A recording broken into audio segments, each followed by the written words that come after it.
stopped at Edward's station. "Hello, Henry," said Edward. "You look splendid. I was pleased to hear your happy whistle yesterday." "Thank you, Edward," smiled Henry. "Shh, shh. Can you hear something?" "It sounds like Gordon," said Edward, "and it ought to be Gordon. But Gordon never whistles like that."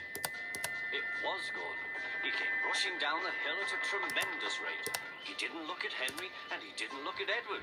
He screamed straight through the station and disappeared. "Well," said Edward. "It isn't wrong," chuckled Henry, "but we just don't do it." And he told Edward what Gordon had said.